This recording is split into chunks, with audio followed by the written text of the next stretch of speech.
Sumailalim na sa proseso ng PNP si Senador Dante Marcoleta para sa kanyang plunder case. Sa ngayon, sa ospital muna ang bagsak ng senador bago ang paglipat sa kanya sa Quezon City Jail. Yan ang political update ni Lade Cabagani. Mananatili muna ng 2 araw sa PNP General Hospital si Senator Rodante Marcoleta bilang bahagi ng booking procedures sa kasong plunder.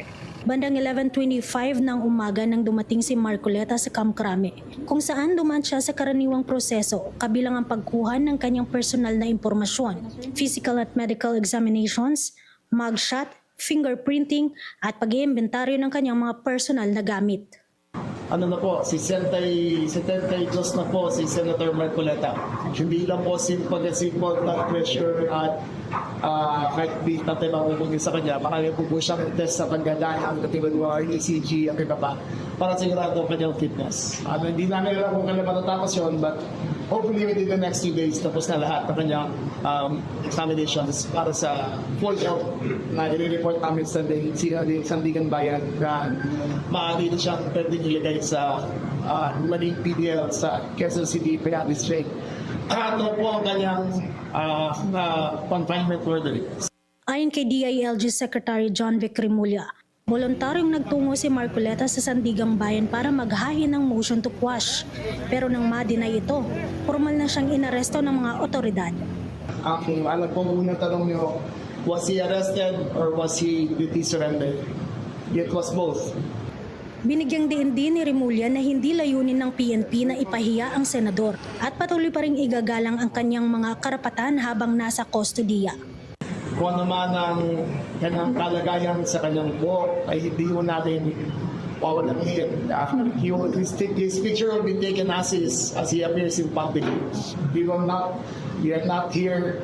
We are here to arrest him and having tried, but not to be up. He still has his rights. Hihintayin ng PNP ang kumpletong resulta ng medical examination ni Marcoleta. Kapag deklaradong fit, isusumite ang health report sa Sandigang Bayan bago siya ilipat sa New Quezon City Jail Male Dormitory sa Payatas. Para sa Politico Nightly, Lade Cabagani, Billionaire News Channel. Kumpiyansa raw ang palasyo na wala ng Part 2 ang surprise rally ng Iglesia ni Cristo. Kasunod yan ng ginawang pag-aresto kay Senador Dante Marcoleta ngayong araw dahil sa kasong plunder. Ayon kay Palace Press Officer Yusek Claire Castro, tiwala raw ang Malacanang sa INC na rerespetuhin nito ang batas at ang desisyon ng korte.